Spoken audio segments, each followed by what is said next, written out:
역사의 거대한 수레바퀴 아래 어떤 나라는 별처럼 떠오르고 어떤 나라는 소리 없이 쓰러져 갑니다. 비슷한 땅, 비슷한 사람들, 비슷한 시작점에서 출발했음에도 불구하고 어떤 민족은 세계를 호령하는 제국을 건설하고 어떤 민족은 수많은 시련의 파도를 온몸으로 맞아야만 했을까요? 오늘 이야기가 여러분의 마음에 깊은 울림을 준다면 구독과 좋아요를 통해 이 지혜의 여정에 동참해 주십시오. 여러분의 영적인 성장을 돕는 이 채널에 보내주시는 응원은 하나님의 은혜를 더 널리 전하는 귀한 힘이 됩니다. 여러분의 삶에 늘 평안과 축복이 가득하기를 기도합니다. 오늘 우리는 시오노 나나미의 대작, 로마인 이야기를 통해 역사 속 거울에 우리 자신을 비춰보는 시간을 갖고자 합니다. 한 일본의 여성 역사가는 무려 15년이라는 세월을 바쳐 1년에 한 권씩 총 15권의 방대한 로마사를 집필했습니다. 그녀는 젊은 시절 홀로 이탈리아 로마로 건너가 세상과 단절한 채 도서관에 파묻혀 고대 로마의 영웅과 마주했습니다. 그 땀과 열정의 결실인 로마인 이야기는 단순한 역사서를 넘어 아마존과 같은 세계적인 기업들마저 신입사원 필독서로 삼을 만큼 깊은 통찰을 담고 있습니다. 이야기의 시작은 놀랍게도 우리에게 매우 익숙한 풍경에서 출발합니다. 이탈리아 반도는 그 크기가 약 23만 평방킬로미터로 우리의 한반도와 거의 같습니다. 지도를 펼쳐보면 두 땅의 모습은 마치 형제처럼 닮아 있습니다. 성격 또한 비슷합니다. 이탈리아 사람들은 우리처럼 정이 많고 낙천적이며 노래와 흥을 즐깁니다. 우리는 이러한 기질을 반도 기질이라고 부르기도 합니다. 하지만 닮은 점은 여기까지였습니다. 비슷한 땅 크기, 비슷한 기질을 가졌음에도 불구하고 로마는 지중해를 호수 삼아 천년의 역사를 이어간 대제국을 건설했습니다. 반면 우리의 역사는 어떠했습니까? 거대한 중국 대륙과 떠오르는 섬나라 일본 사이에서 우리는 끝없는 외세의 침략에 시달려야 했습니다. 역사학자 함석헌 선생은 그에 져서 뜻으로 본 한국 역사에서 이 땅에 무려 860여 회의 전쟁이 있었다고 기록했습니다. 평균 40에서 50년에 한 번꼴로 전쟁의 참화를 겪은 셈입니다. 전쟁의 포화가 휩쓸고 지나갈 때마다 우리네 어머니들은 가장 소중한 것들을 보자기에 싸서 머리에 이고 자식의 손을 잡고 피난길에 올라야 했습니다. 전 세계 어디에서도 찾아보기 힘든 우리 고유의 보자기 문화는 바로 이처럼 끊임없이 피난 다녀야 했던 우리 민족의 아픈 역사를 고스란히 담고 있는 상징입니다. 그 네모난 천 조각에는 우리 민족의 눈물과 한이 서려 있습니다. 그렇다면 질문을 던져야 합니다. 무엇이 이 두 반도의 운명을 이토록 다르게 만들었을까요? 우리는 왜 천년 제국을 이루지 못하고 수많은 고난의 시간을 보내야만 했을까요? 시오노 나나미는 그 첫 번째 비결로 로마인들의 놀라운 관용과 포용 정신을 꼽습니다. 로마인들은 적과 싸워 이긴 뒤 항복한 군인들에게 복수하거나 노예로 삼지 않았습니다. 오히려 그들에게 돌아갈 여비를 챙겨주고 가는 길이 위험할 것을 염려하여 무기까지 들려 보냈습니다. 심지어 적군의 장교에게는 타고 온 말까지 돌려주며 이제 그만 집으로 돌아가 가족들을 잘 돌보라고 말했습니다. 만약 항복한 군인들이 로마군에 편입되기를 원하면 그들의 계급을 그대로 인정해 주었습니다. 적이었던 장교는 로마의 장교로, 병사는 로마의 병사로 받아들였습니다. 이러한 관용의 정신은 로마가 정복한 땅의 사람들의 마음을 얻고 그들을 제국의 일원으로 자연스럽게 흡수하는 가장 강력한 무기였습니다. 과연 우리 사회는, 그리고 우리 안에는 이러한 너그러움이 얼마나 자리 잡고 있을까요? 안타깝게도 우리는 좁은 땅에서 서로를 품어주기보다 다투고 분열했던 때가 더 많았습니다. 특히 우리 기독교인들은 불교 신자들에 비해 관용이 부족하다는 비판을 받기도 합니다. 교회 안에서 한번 분쟁이 생기면 나는 하나님 편, 너는 사탄 편이라는 이분법에 갇혀 끝없는 갈등을 겪곤 합니다. 서로를 너그럽게 품어주지 못하는 마음이 공동체를 병들게 하는 것입니다. 하지만 로마의 성공 비결은 단지 관용에만 있지 않았습니다. 더 깊은 곳에는 바로 전략적 사고라는 거대한 뿌리가 자리 잡고 있었습니다. 성경 속에서 우리는 위대한 전략가의 모습을 발견할 수 있습니다. 바로 모세의 뒤를 이은 지도자 여호수아입니다. 여호수아는 스승인 모세의 거대한 그늘에 가려져 과소평가되기도 하지만 그는 가나안 정복 전쟁에서 무려 33번의 대전투를 모두 승리로 이끈 상승장군, 즉 언제나 승리하는 장군이었습니다. 여호수아가 싸워야 했던 적들은 항상 숫자도 더 많았고 무기도 더 좋았으며 방비도 더 견고했습니다. 객관적인 전력으로는 도저히 이길 수 없는 싸움이었습니다. 하지만 그는 단 한 번도 패배하지 않았습니다. 그 비결은 무엇이었을까요?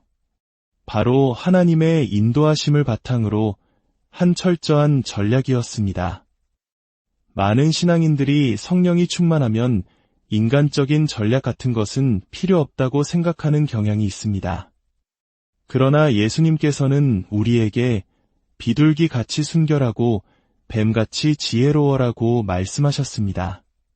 비둘기 같은 순결함이 신앙인의 순수성을 의미한다면 뱀 같은 지혜는 바로 세상을 이기는 전략을 뜻합니다.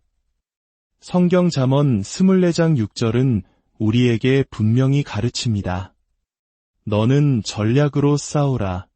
승리는 지략이 많음에 있느니라. 여기서 지략이란 여러 사람이 함께 기도하고 의논하여 세운 지혜로운 전략을 의미합니다. 독단적인 판단이 아닌 공동체의 지혜를 모아 하나님의 뜻을 구하며 나아갈 때 진정한 승리를 얻을 수 있다는 것입니다. 이러한 전략적 사고의 중요성은 세계사에서도 명확히 드러납니다. 중국의 현대사를 바꾼 장개석과 모택동의 싸움을 예로 들어보겠습니다. 장개석은 일본 육군사관학교를 졸업한 엘리트 군인이었습니다. 반면 모택동은 정규 군사교육을 받지 않고 북경대학 도서관에서 사서로 일했던 인물입니다. 전투가 벌어질 때마다 장개석의 군대는 연전연승을 거두었습니다. 하지만 전쟁의 최종 승자는 모택동이었습니다. 중국 대륙 전체가 그의 손에 들어갔습니다. 왜 이런 결과가 나왔을까요? 모택동은 도서관에서 근무하며 삼국지, 수호지, 손자병법과 같은 수많은 전략 서적을 탐독했습니다. 그는 개별 전투에서는 패배했지만 민심을 얻고 장기적인 판세를 읽는 전략에서 장개석을 압도했던 것입니다. 전투에서의 승리가 반드시 전쟁의 승리로 이어지지는 않는다는 것을 보여주는 역사적 교훈입니다. 이러한 전략의 눈으로 우리의 현대사를 돌아볼 때 우리는 몇 번의 아슬아슬한 위기와 그 속에서 빛났던 지도자들의 결단을 발견하게 됩니다. 첫 번째 위기는 1945년 해방 직후의 혼란기였습니다. 당시 한반도는 공산주의와 자유민주주의라는 두 이념이 첨예하게 대립했습니다. 미군정이 실시한 여론조사에 따르면 국민의 67%가 사회주의를 지지할 정도로 좌익 세력이 훨씬 우세했습니다. 자칫하면 대한민국은 공산주의 국가가 될 수도 있었던 절체절명의 순간이었습니다. 이때 이승만 박사는 기독교 입국론과 자유민주주의라는 확고한 신념과 전략을 가지고 나라의 방향을 설정했습니다. 훗날 미국의 대통령이 되는 윌슨 박사에게 직접 박사학위를 받을 만큼 세계 정세에 밝았던 그는 한미 상호방 위조약을 체결함으로써가 태어난 대한민국의 안보를 튼튼한 반석 위에 올려놓았습니다. 이는 그의 가장 위대한 전략적 승리였습니다. 두 번째 위기는 민족 최대의 비극인 6. 25 전쟁이었습니다. 압도적인 소련제 무기로 무장한 북한군의 남침 앞에 우리는 속수무책이었습니다. 서울이 3일 만에 함락되고 나라는 순식간에 공산화될 위기에 처했습니다. 그런데 역사의 흐름을 바꾼 불가사의한 일이 일어납니다. 서울을 점령한 북한군이 알 수 없는 이유로 3일 동안 진격을 멈춘 것입니다. 역사학자들은 아직도 그 이유를 명확히 설명하지 못합니다. 하지만 우리 믿음의 사람들은 압니다. 그것은 바로 이 나라를 향한 하나님의 보호하심이었습니다. 그 3일이라는 시간 덕분에 우리는 낙동강 방어선을 구축하고 운군이 참전할 시간을 벌 수 있었습니다. 전쟁의 폐허 속에서 우리를 일으켜 세운 또 한 명의 전략가가 있었습니다. 바로 박정희 대통령입니다. 당시 그의 참모들은 대부분 자주경제를 외쳤습니다. 우리 민족의 힘만으로 경제를 일으켜야 한다는 주장이었습니다. 하지만 자원 하나 없는 작은 나라에서 문을 걸어 잠그는 것은 곧 고립을 의미했습니다. 박정희 대통령은 참모들의 반대를 무릅쓰고 이병철 회장과 같은 경제인들의 조언을 받아들여 개방경제와 수출 주도형 성장 전략을 선택했습니다. 그 결과 1961년 국민소득 80달러의 세계 최빈국이었던 대한민국은 불과 수십 년 만에 세계 10위권의 경제대국으로 성장하는 한강의 기적을 이루었습니다. 이처럼 한 나라의 운명은 위기의 순간의 지도자가 어떤 전략을 선택하느냐에 따라 극적으로 달라집니다. 국민 개개인이 아무리 뛰어나도 그 힘을 하나로 모아 올바른 방향으로 이끌어줄 리더십과 국가 경영 전략이 없다면 그 잠재력은 흩어져 버리고 맙니다. 이제 우리는 다시 한번 역사의 중요한 기로에 서 있습니다. 그렇다면 우리는 무엇을 해야 할까요? 세상의 지도자들이나 강대국의 힘에 의지해야 할까요? 아닙니다. 우리 기독교인들은 세상의 역사가 트럼프나 시진핑의 손이 아닌 보이지 않는 하나님의 손 안에서 움직인다는 섭리 사관을 믿습니다.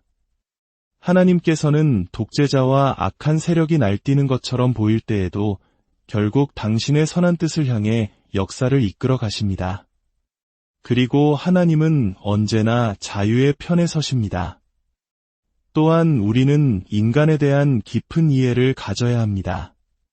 성경은 인간이 본성적으로 선하다는 성선설이 아닌 죄성을 가지고 태어난다는 성악설을 가르칩니다.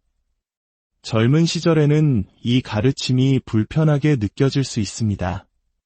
하지만 인생의 쓴맛과 단맛을 모두 경험하고 나면 우리 안에 얼마나 이기적이고 악한 마음이 숨어 있는지를 깨닫게 됩니다. 성악설은 인간에 대한 비관적인 시선이 아닙니다.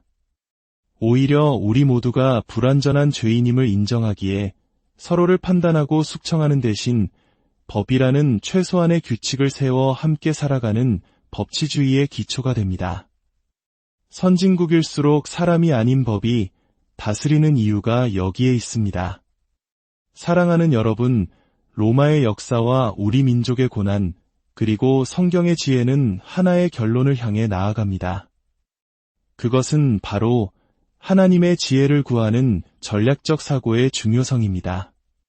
우리 각자가 삶의 자리에서 하나님이 주신 지혜로 단기적인 전투가 아닌 장기적인 전략을 세우는 리더가 될 때 우리 자신과 공동체, 그리고 이 나라의 미래는 더욱 밝게 빛날 것입니다. 기도하겠습니다. 하나님 아버지, 감사합니다. 때를 따라 도우시는 아버지의 은혜에 감사드립니다. 이 세상의 역사를 이끄시고 우리 한 사람 한 사람의 삶을 주장하시며 모든 것이 합력하여 선을 이루게 하시는 주님을 믿습니다.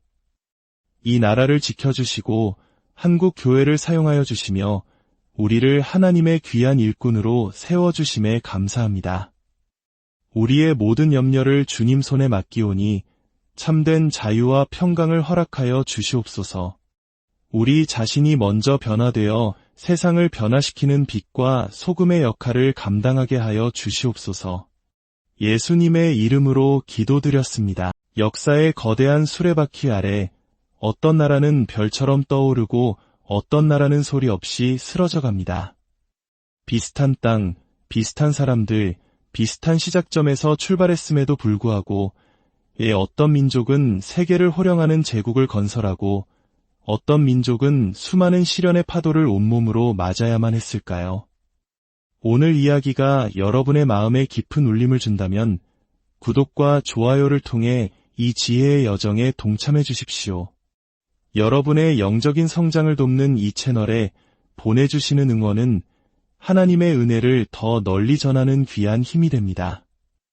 여러분의 삶에 늘 평안과 축복이 가득하기를 기도합니다. 오늘 우리는 시오노 나나미의 대작, 로마인 이야기를 통해 역사 속 거울에 우리 자신을 비춰보는 시간을 갖고자 합니다. 한 일본의 여성 역사가는 무려 15년이라는 세월을 바쳐 1년에 한 권씩 총 15권의 방대한 로마사를 집필했습니다. 그녀는 젊은 시절 홀로 이탈리아 로마로 건너가 세상과 단절한 채 도서관에 파묻혀 고대 로마의 영웅과 마주했습니다. 그 땀과 열정의 결실인 로마인 이야기는 단순한 역사서를 넘어 아마존과 같은 세계적인 기업들마저 신입사원 필독서로 삼을 만큼 깊은 통찰을 담고 있습니다. 이야기의 시작은 놀랍게도 우리에게 매우 익숙한 풍경에서 출발합니다. 이탈리아 반도는 그 크기가 약 23만 평방킬로미터로 우리의 한반도와 거의 같습니다. 지도를 펼쳐보면 두 땅의 모습은 마치 형제처럼 닮아 있습니다. 성격 또한 비슷합니다. 이탈리아 사람들은 우리처럼 정이 많고 낙천적이며 노래와 흥을 즐깁니다. 우리는 이러한 기질을 반도 기질이라고 부르기도 합니다. 하지만 닮은 점은 여기까지였습니다. 비슷한 땅 크기, 비슷한 기질을 가졌음에도 불구하고 로마는 지중해를 호수 삼아 천년의 역사를 이어간 대제국을 건설했습니다. 반면 우리의 역사는 어떠했습니까? 거대한 중국 대륙과 떠오르는 섬나라 일본 사이에서 우리는 끝없는 외세의 침략에 시달려야 했습니다. 역사학자 함석헌 선생은 그에 져서 뜻으로 본 한국 역사에서 이 땅에 무려 860여 회의 전쟁이 있었다고 기록했습니다. 평균 40에서 50년에 한 번꼴로 전쟁의 참화를 겪은 셈입니다. 전쟁의 포화가 휩쓸고 지나갈 때마다 우리네 어머니들은 가장 소중한 것들을 보자기에 싸서 머리에 이고 자식의 손을 잡고 피난길에 올라야 했습니다. 전 세계 어디에서도 찾아보기 힘든 우리 고유의 보자기 문화는 바로 이처럼 끊임없이 피난 다녀야 했던 우리 민족의 아픈 역사를 고스란히 담고 있는 상징입니다. 그 네모난 천 조각에는 우리 민족의 눈물과 한이 서려 있습니다. 그렇다면 질문을 던져야 합니다. 무엇이 이 두 반도의 운명을 이토록 다르게 만들었을까요? 우리는 왜 천년 제국을 이루지 못하고 수많은 고난의 시간을 보내야만 했을까요? 시오노 나나미는 그 첫 번째 비결로 로마인들의 놀라운 관용과 포용 정신을 꼽습니다. 로마인들은 적과 싸워 이긴 뒤 항복한 군인들에게 복수하거나 노예로 삼지 않았습니다. 오히려 그들에게 돌아갈 여비를 챙겨주고 가는 길이 위험할 것을 염려하여 무기까지 들려 보냈습니다. 심지어 적군의 장교에게는 타고 온 말까지 돌려주며 이제 그만 집으로 돌아가 가족들을 잘 돌보라고 말했습니다. 만약 항복한 군인들이 로마군에 편입되기를 원하면 그들의 계급을 그대로 인정해 주었습니다. 적이었던 장교는 로마의 장교로, 병사는 로마의 병사로 받아들였습니다. 이러한 관용의 정신은 로마가 정복한 땅의 사람들의 마음을 얻고 그들을 제국의 일원으로 자연스럽게 흡수하는 가장 강력한 무기였습니다. 과연 우리 사회는, 그리고 우리 안에는 이러한 너그러움이 얼마나 자리 잡고 있을까요? 안타깝게도 우리는 좁은 땅에서 서로를 품어주기보다 다투고 분열했던 때가 더 많았습니다. 특히 우리 기독교인들은 불교 신자들에 비해 관용이 부족하다는 비판을 받기도 합니다. 교회 안에서 한 번 분쟁이 생기면 나는 하나님 편, 너는 사탄 편이라는 이분법에 갇혀 끝없는 갈등을 겪곤 합니다. 서로를 너그럽게 품어주지 못하는 마음이 공동체를 병들게 하는 것입니다. 하지만 로마의 성공 비결은 단지 관용에만 있지 않았습니다. 더 깊은 곳에는 바로 전략적 사고라는 거대한 뿌리가 자리 잡고 있었습니다. 성경 속에서 우리는 위대한 전략가의 모습을 발견할 수 있습니다. 바로 모세의 뒤를 이은 지도자 여호수아입니다. 여호수아는 스승인 모세의 거대한 그늘에 가려져 과소평가되기도 하지만 그는 가나안 정복 전쟁에서 무려 33번의 대전투를 모두 승리로 이끈 상승장군, 즉 언제나 승리하는 장군이었습니다. 여호수아가 싸워야 했던 적들은 항상 숫자도 더 많았고 무기도 더 좋았으며 방비도 더 견고했습니다. 객관적인 전력으로는 도저히 이길 수 없는 싸움이었습니다. 하지만 그는 단 한 번도 패배하지 않았습니다. 그 비결은 무엇이었을까요? 바로 하나님의 인도하심을 바탕으로 한 철저한 전략이었습니다. 많은 신앙인들이 성령이 충만하면 인간적인 전략 같은 것은 필요 없다고 생각하는 경향이 있습니다. 그러나 예수님께서는 우리에게 비둘기같이 순결하고 뱀같이 지혜로워라고 말씀하셨습니다. 비둘기 같은 순결함이 신앙인의 순수성을 의미한다면 뱀 같은 지혜는 바로 세상을 이기는 전략을 뜻합니다. 성경 잠언 24장 6절은 우리에게 분명히 가르칩니다. 너는 전략으로 싸우라. 승리는 지략이 많음에 있느니라. 여기서 지략이란 여러 사람이 함께 기도하고 의논하여 세운 지혜로운 전략을 의미합니다. 독단적인 판단이 아닌 공동체의 지혜를 모아 하나님의 뜻을 구하며 나아갈 때 진정한 승리를 얻을 수 있다는 것입니다. 이러한 전략적 사고의 중요성은 세계사에서도 명확히 드러납니다. 중국의 현대사를 바꾼 장개석과 모택동의 싸움을 예로 들어보겠습니다. 장개석은 일본 육군 사관학교를 졸업한 엘리트 군인이었습니다. 반면 모택동은 정규 군사교육을 받지 않고 북경대학 도서관에서 사서로 일했던 인물입니다. 전투가 벌어질 때마다 장개석의 군대는 연전연승을 거두었습니다. 하지만 전쟁의 최종 승자는 모택동이었습니다. 중국 대륙 전체가 그의 손에 들어갔습니다. 왜 이런 결과가 나왔을까요? 모택동은 도서관에서 근무하며 삼국지, 수호지, 손자병법과 같은 수많은 전략 서적을 탐독했습니다. 그는 개별 전투에서는 패배했지만 민심을 얻고 장기적인 판세를 읽는 전략에서 장개석을 압도했던 것입니다. 전투에서의 승리가 반드시 전쟁의 승리로 이어지지는 않는다는 것을 보여주는 역사적 교훈입니다. 이러한 전략의 눈으로 우리의 현대사를 돌아볼 때 우리는 몇 번의 아슬아슬한 위기와 그 속에서 빛났던 지도자들의 결단을 발견하게 됩니다. 첫 번째 위기는 1945년 해방 직후의 혼란기였습니다. 당시 한반도는 공산주의와 자유민주주의라는 두 이념이 첨예하게 대립했습니다. 미군정이 실시한 여론조사에 따르면 국민의 67%가 사회주의를 지지할 정도로 좌익 세력이 훨씬 우세했습니다. 자칫하면 대한민국은 공산주의 국가가 될 수도 있었던 절체절명의 순간이었습니다. 이때 이승만 박사는 기독교 입국론과 자유민주주의라는 확고한 신념과 전략을 가지고 나라의 방향을 설정했습니다. 훗날 미국의 대통령이 되는 윌슨 박사에게 직접 박사학위를 받을 만큼 세계 정세에 밝았던 그는 한미 상호방 위조약을 체결함으로써가 태어난 대한민국의 안보를 튼튼한 반석 위에 올려놓았습니다. 이는 그의 가장 위대한 전략적 승리였습니다. 두 번째 위기는 민족 최대의 비극인 6.25 전쟁이었습니다. 압도적인 소련제 무기로 무장한 북한군의 남침 앞에 우리는 속수무책이었습니다. 서울이 3일 만에 함락되고 나라는 순식간에 공산화될 위기에 처했습니다.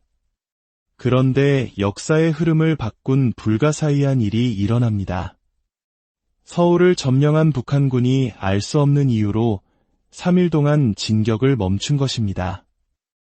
역사학자들은 아직도 그 이유를 명확히 설명하지 못합니다.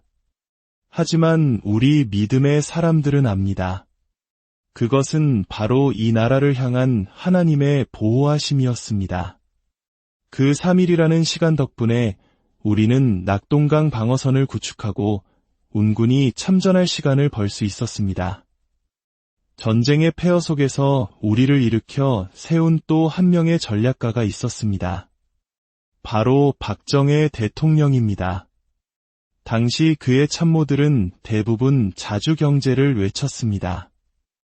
우리 민족의 힘만으로 경제를 일으켜야 한다는 주장이었습니다. 하지만 자원 하나 없는 작은 나라에서 문을 걸어 잠그는 것은 곧 고립을 의미했습니다. 박정희 대통령은 참모들의 반대를 무릅쓰고 이병철 회장과 같은 경제인들의 조언을 받아들여 개방경제와 수출 주도형 성장 전략을 선택했습니다. 그 결과 1961년 국민소득 80달러의 세계 최빈국이었던 대한민국은 불과 수십 년 만에 세계 10위권의 경제대국으로 성장하는 한강의 기적을 이루었습니다. 이처럼 한 나라의 운명은 위기의 순간의 지도자가 어떤 전략을 선택하느냐에 따라 극적으로 달라집니다. 국민 개개인이 아무리 뛰어나도 그 힘을 하나로 모아 올바른 방향으로 이끌어줄 리더십과 국가 경영 전략이 없다면 그 잠재력은 흩어져 버리고 맙니다. 이제 우리는 다시 한번 역사의 중요한 기로에 서 있습니다.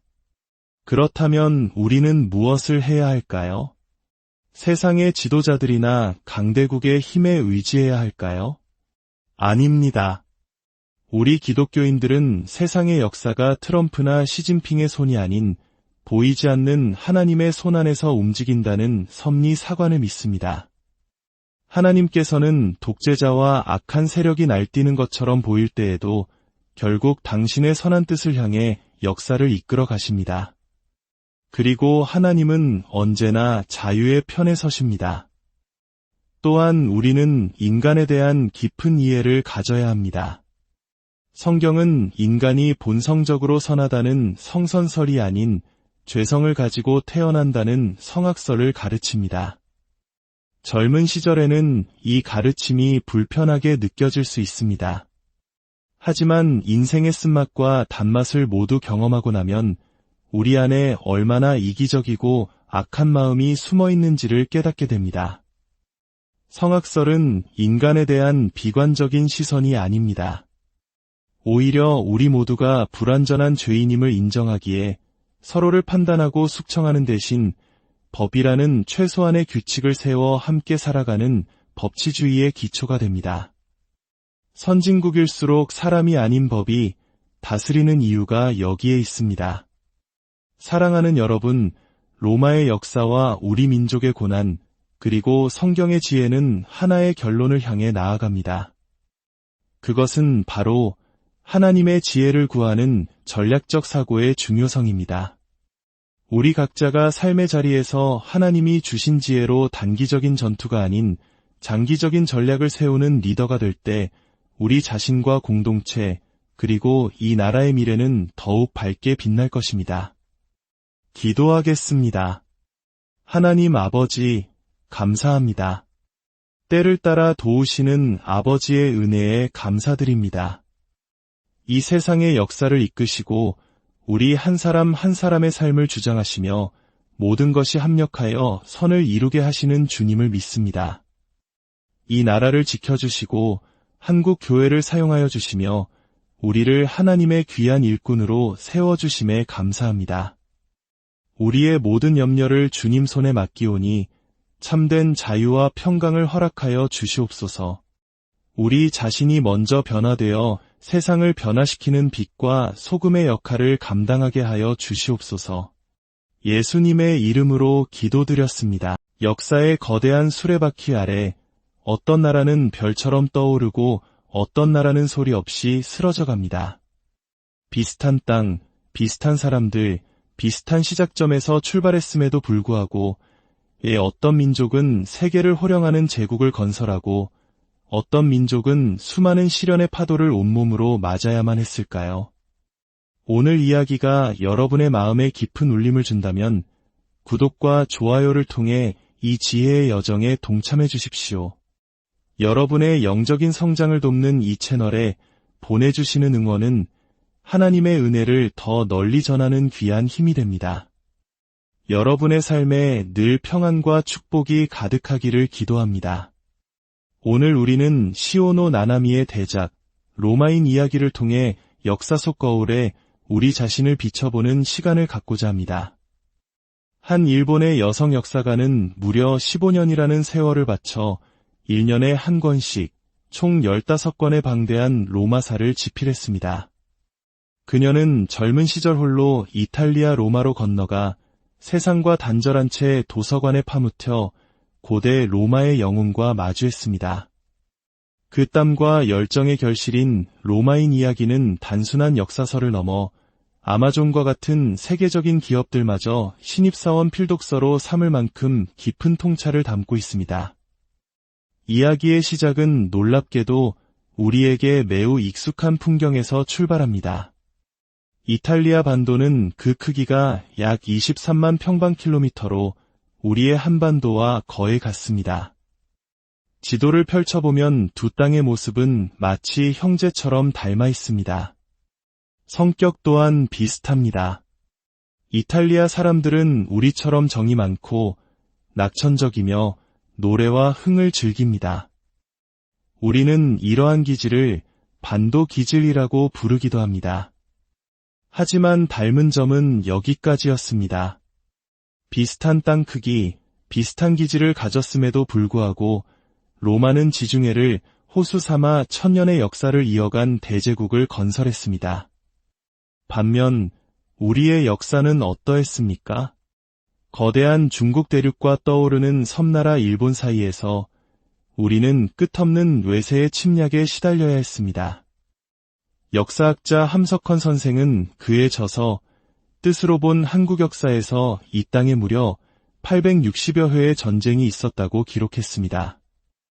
평균 40에서 50년에 한 번꼴로 전쟁의 참화를 겪은 셈입니다. 전쟁의 포화가 휩쓸고 지나갈 때마다 우리네 어머니들은 가장 소중한 것들을 보자기에 싸서 머리에 이고 자식의 손을 잡고 피난길에 올라야 했습니다. 전 세계 어디에서도 찾아보기 힘든 우리 고유의 보자기 문화는 바로 이처럼 끊임없이 피난 다녀야 했던 우리 민족의 아픈 역사를 고스란히 담고 있는 상징입니다. 그 네모난 천 조각에는 우리 민족의 눈물과 한이 서려 있습니다. 그렇다면 질문을 던져야 합니다. 무엇이 이 두 반도의 운명을 이토록 다르게 만들었을까요? 우리는 왜 천년 제국을 이루지 못하고 수많은 고난의 시간을 보내야만 했을까요? 시오노 나나미는 그 첫 번째 비결로 로마인들의 놀라운 관용과 포용 정신을 꼽습니다. 로마인들은 적과 싸워 이긴 뒤 항복한 군인들에게 복수하거나 노예로 삼지 않았습니다. 오히려 그들에게 돌아갈 여비를 챙겨주고 가는 길이 위험할 것을 염려하여 무기까지 들려 보냈습니다. 심지어 적군의 장교에게는 타고 온 말까지 돌려주며 이제 그만 집으로 돌아가 가족들을 잘 돌보라고 말했습니다.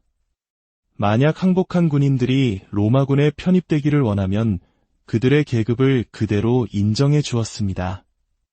적이었던 장교는 로마의 장교로, 병사는 로마의 병사로 받아들였습니다. 이러한 관용의 정신은 로마가 정복한 땅의 사람들의 마음을 얻고 그들을 제국의 일원으로 자연스럽게 흡수하는 가장 강력한 무기였습니다. 과연 우리 사회는 그리고 우리 안에는 이러한 너그러움이 얼마나 자리 잡고 있을까요?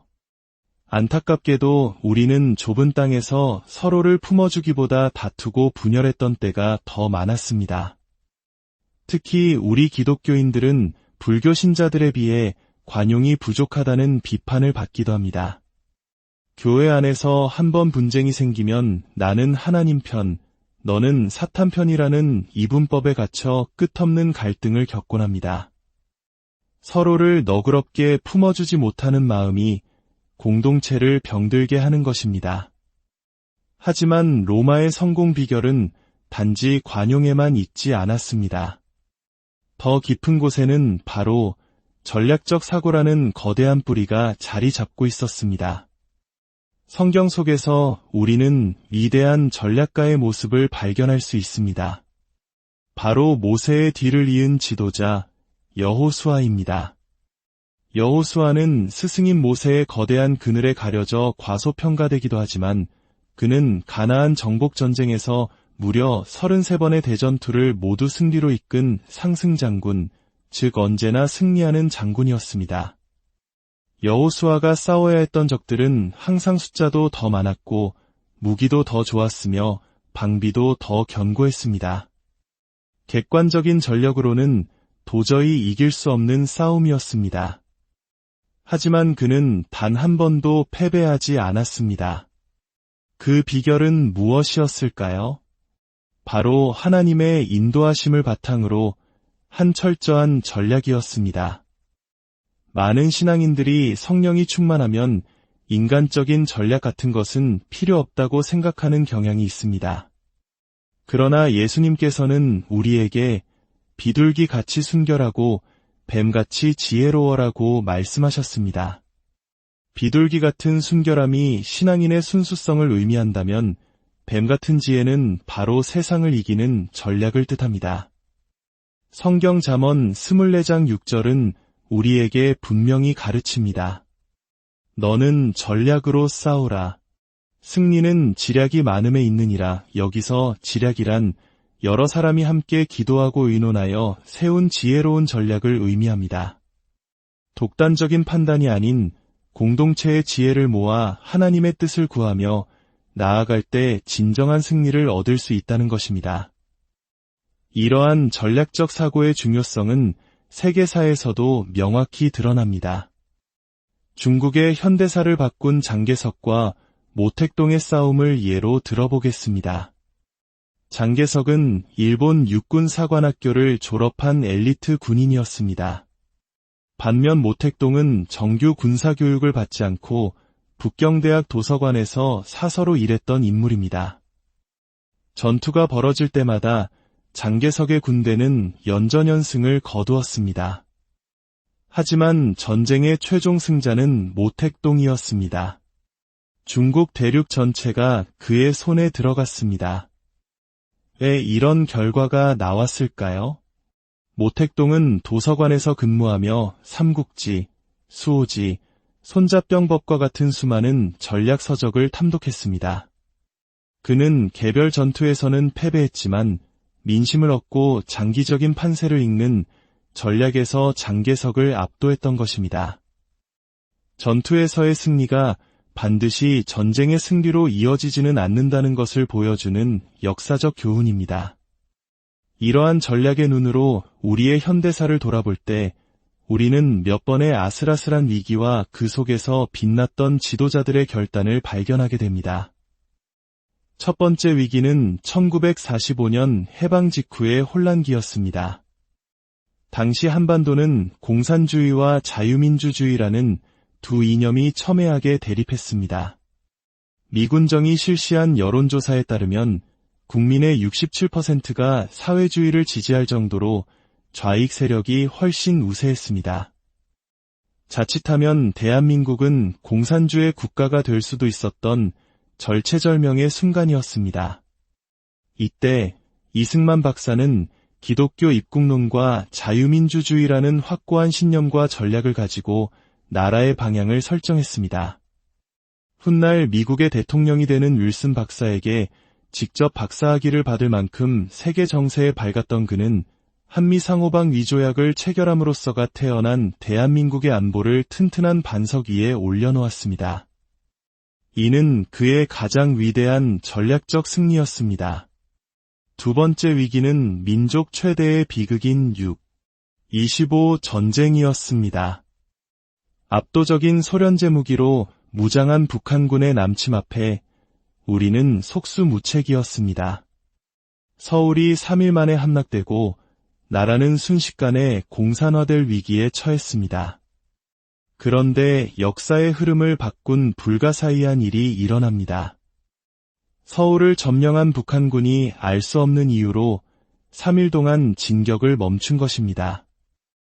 역사학자들은 아직도 그 이유를 명확히 설명하지 못합니다. 하지만 우리 믿음의 사람들은 압니다. 그것은 바로 이 나라를 향한 하나님의 보호하심이었습니다. 그 3일이라는 시간 덕분에 우리는 낙동강 방어선을 구축하고 운군이 참전할 시간을 벌 수 있었습니다. 전쟁의 폐허 속에서 우리를 일으켜 세운 또 한 명의 전략가가 있었습니다. 바로 박정희 대통령입니다. 당시 그의 참모들은 대부분 자주경제를 외쳤습니다. 우리 민족의 힘만으로 경제를 일으켜야 한다는 주장이었습니다. 하지만 자원 하나 없는 작은 나라에서 문을 걸어 잠그는 것은 곧 고립을 의미했습니다. 박정희 대통령은 참모들의 반대를 무릅쓰고 이병철 회장과 같은 경제인들의 조언을 받아들여 개방경제와 수출 주도형 성장 전략을 선택했습니다. 그 결과 1961년 국민소득 80달러의 세계 최빈국이었던 대한민국은 불과 수십 년 만에 세계 10위권의 경제대국으로 성장하는 한강의 기적을 이루었습니다. 이처럼 한 나라의 운명은 위기의 순간의 지도자가 어떤 전략을 선택하느냐에 따라 극적으로 달라집니다. 국민 개개인이 아무리 뛰어나도 그 힘을 하나로 모아 올바른 방향으로 이끌어줄 리더십과 국가 경영 전략이 없다면 그 잠재력은 흩어져 버리고 맙니다. 이제 우리는 다시 한번 역사의 중요한 기로에 서 있습니다.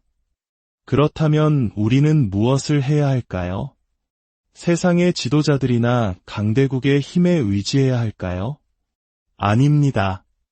우리 기독교인들은 세상의 역사가 트럼프나 시진핑의 손이 아닌 보이지 않는 하나님의 손 안에서 움직인다는 섭리 사관을 믿습니다. 하나님께서는 독재자와 악한 세력이 날뛰는 것처럼 보일 때에도 결국 당신의 선한 뜻을 향해 역사를 이끌어 가십니다. 그리고 하나님은 언제나 자유의 편에 서십니다. 또한 우리는 인간에 대한 깊은 이해를 가져야 합니다. 성경은 인간이 본성적으로 선하다는 성선설이 아닌 죄성을 가지고 태어난다는 성악설을 가르칩니다. 젊은 시절에는 이 가르침이 불편하게 느껴질 수 있습니다. 하지만 인생의 쓴맛과 단맛을 모두 경험하고 나면 우리 안에 얼마나 이기적이고 악한 마음이 숨어 있는지를 깨닫게 됩니다. 성악설은 인간에 대한 비관적인 시선이 아닙니다. 오히려 우리 모두가 불완전한 죄인임을 인정하기에 서로를 판단하고 숙청하는 대신 법이라는 최소한의 규칙을 세워 함께 살아가는 법치주의의 기초가 됩니다. 선진국일수록 사람이 아닌 법이 다스리는 이유가 여기에 있습니다. 사랑하는 여러분, 로마의 역사와 우리 민족의 고난, 그리고 성경의 지혜는 하나의 결론을 향해 나아갑니다.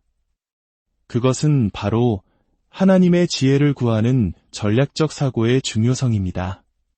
우리 각자가 삶의 자리에서 하나님이 주신 지혜로 단기적인 전투가 아닌 장기적인 전략을 세우는 리더가 될 때 우리 자신과 공동체 그리고 이 나라의 미래는 더욱 밝게 빛날 것입니다.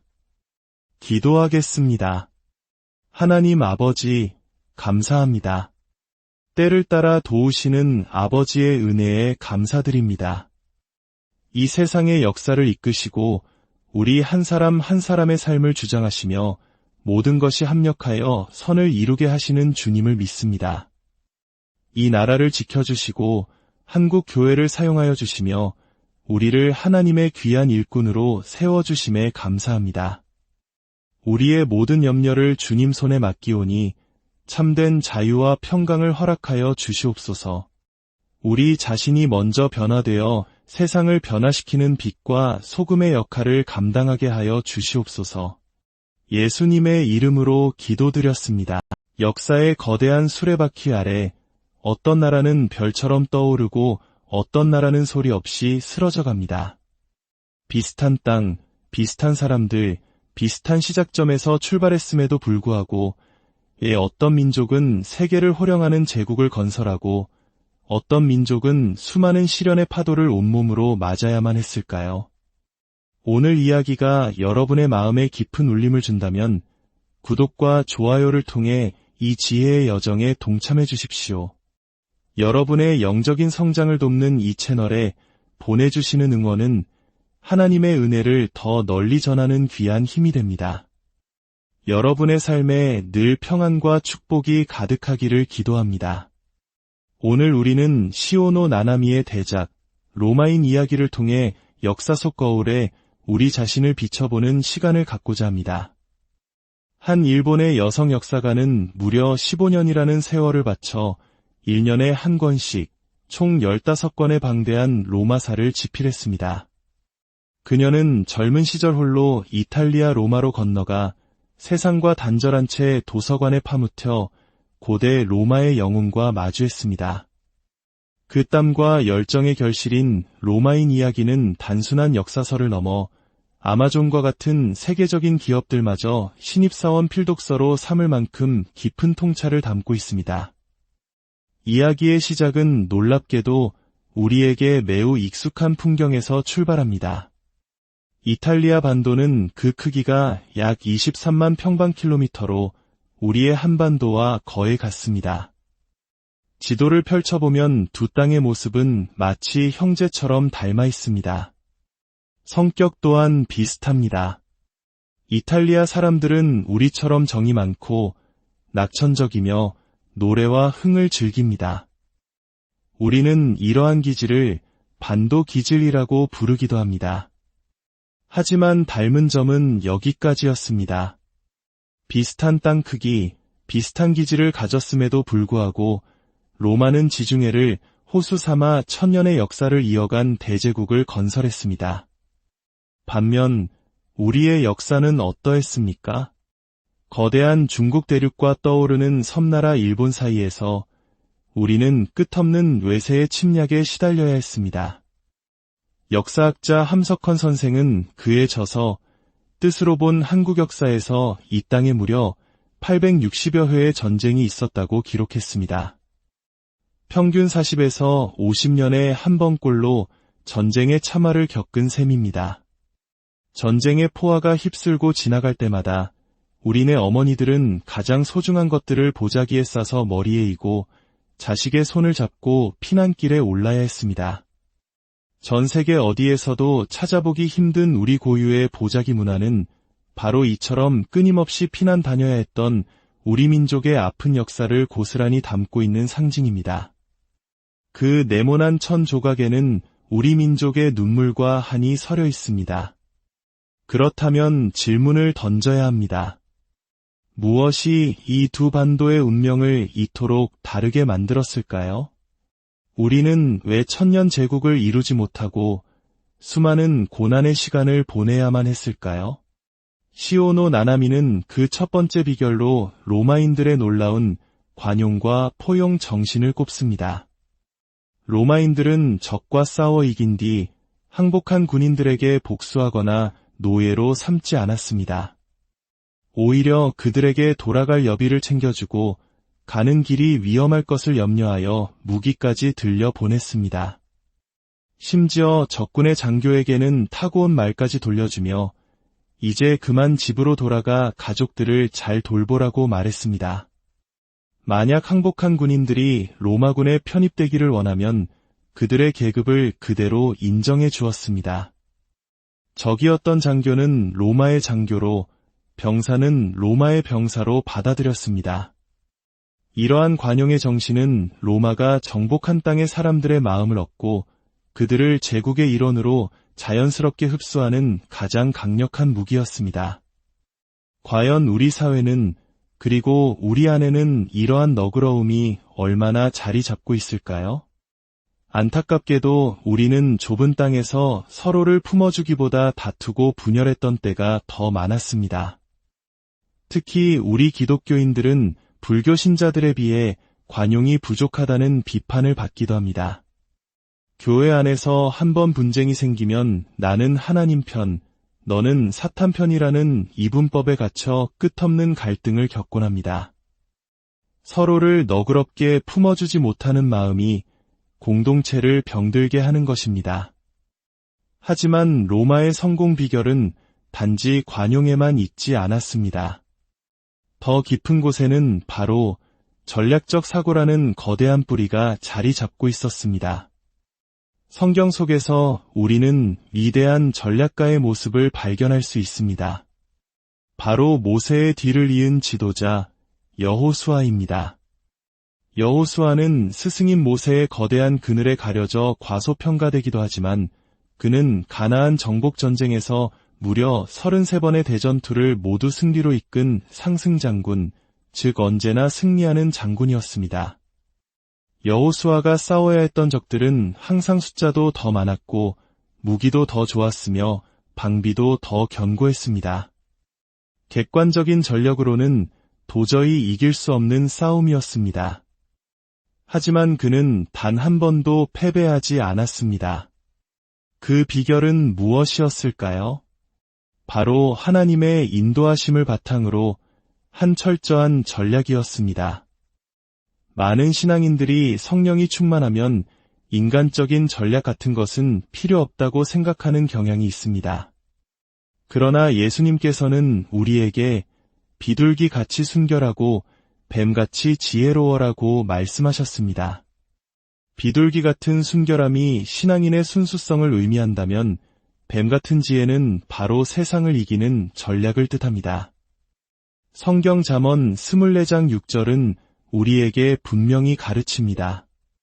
너는 전략으로 싸우라. 승리는 지략이 많음에 있느니라. 여기서 지략이란 여러 사람이 함께 기도하고 의논하여 세운 지혜로운 전략을 의미합니다. 독단적인 판단이 아닌 공동체의 지혜를 모아 하나님의 뜻을 구하며 나아갈 때 진정한 승리를 얻을 수 있다는 것입니다. 이러한 전략적 사고의 중요성은 세계사에서도 명확히 드러납니다. 중국의 현대사를 바꾼 장개석과 모택동의 싸움을 예로 들어보겠습니다. 장개석은 일본 육군 사관학교를 졸업한 엘리트 군인이었습니다. 반면 모택동은 정규 군사교육을 받지 않고 북경대학 도서관에서 사서로 일했던 인물입니다. 전투가 벌어질 때마다 장개석의 군대는 연전연승을 거두었습니다. 하지만 전쟁의 최종 승자는 모택동이었습니다. 중국 대륙 전체가 그의 손에 들어갔습니다. 왜 이런 결과가 나왔을까요? 모택동은 도서관에서 근무하며 삼국지, 수호지, 손자병법과 같은 수많은 전략 서적을 탐독했습니다. 그는 개별 전투에서는 패배했지만 민심을 얻고 장기적인 판세를 읽는 전략에서 장개석을 압도했던 것입니다. 전투에서의 승리가 반드시 전쟁의 승리로 이어지지는 않는다는 것을 보여주는 역사적 교훈입니다.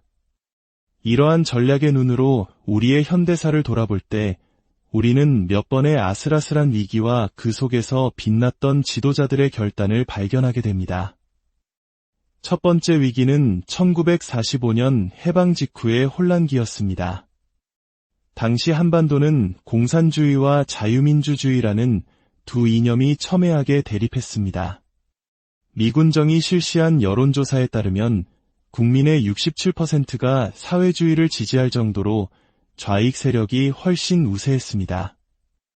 자칫하면 대한민국은 공산주의 국가가 될 수도 있었던 절체절명의 순간이었습니다. 이때 이승만 박사는 기독교 입국론과 자유민주주의라는 확고한 신념과 전략을 가지고 나라의 방향을 설정했습니다.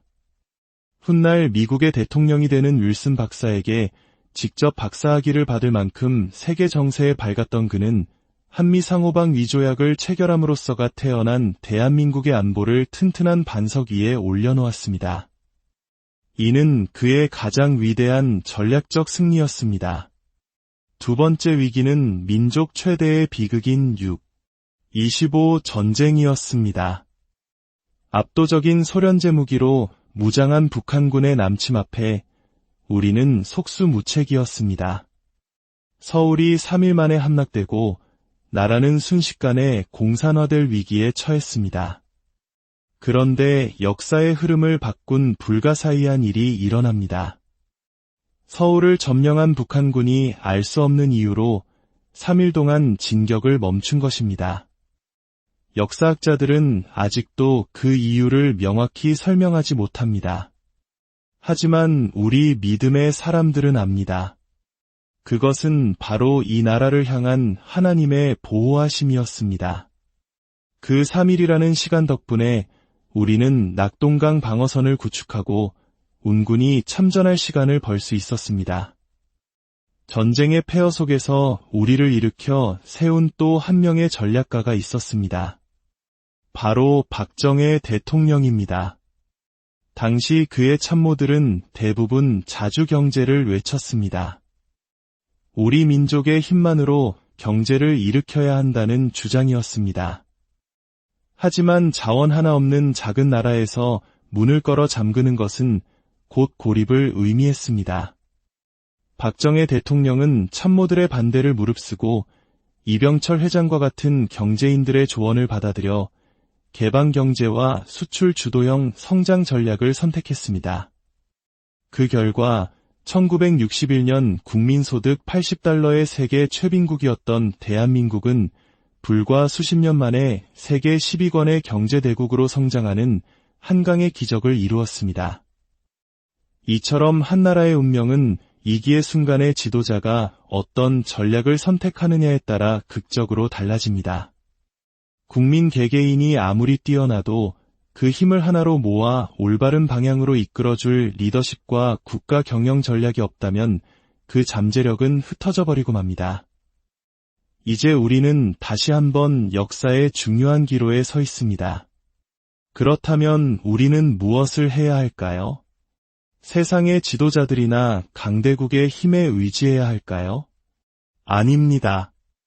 우리 기독교인들은 세상의 역사가 트럼프나 시진핑의 손이 아닌 보이지 않는 하나님의 손 안에서 움직인다는 섭리 사관을 믿습니다. 하나님께서는 독재자와 악한 세력이 날뛰는 것처럼 보일 때에도 결국 당신의 선한 뜻을 향해 역사를 이끌어 가십니다. 그리고 하나님은 언제나 자유의 편에 서십니다. 또한 우리는 인간에 대한 깊은 이해를 가져야 합니다. 성경은 인간이 본성적으로 선하다는 성선설이 아닌 죄성을 가지고 태어난다는 성악설을 가르칩니다. 젊은 시절에는 이 가르침이 불편하게 느껴질 수 있습니다. 하지만 인생의 쓴맛과 단맛을 모두 경험하고 나면 우리 안에 얼마나 이기적이고 악한 마음이 숨어 있는지를 깨닫게 됩니다. 성악설은 인간에 대한 비관적인 시선이 아닙니다. 오히려 우리 모두가 불완전한 죄인임을 인정하기에 서로를 판단하고 숙청하는 대신 법이라는 최소한의 규칙을 세워 함께 살아가는 법치주의의 기초가 됩니다. 선진국일수록 사람이 아닌 법이 다스리는 이유가 여기에 있습니다. 사랑하는 여러분, 로마의 역사와 우리 민족의 고난, 그리고 성경의 지혜는 하나의 결론을 향해 나아갑니다. 그것은 바로 하나님의 지혜를 구하는 전략적 사고의 중요성입니다. 우리 각자가 삶의 자리에서 하나님이 주신 지혜로 단기적인 전투가 아닌 장기적인 전략을 세우는 리더가 될 때 우리 자신과 공동체 그리고 이 나라의 미래는 더욱 밝게 빛날 것입니다. 기도하겠습니다. 하나님 아버지, 감사합니다. 때를 따라 도우시는 아버지의 은혜에 감사드립니다. 이 세상의 역사를 이끄시고 우리 한 사람 한 사람의 삶을 주장하시며 모든 것이 합력하여 선을 이루게 하시는 주님을 믿습니다. 이 나라를 지켜주시고 한국 교회를 사용하여 주시며 우리를 하나님의 귀한 일꾼으로 세워주심에 감사합니다.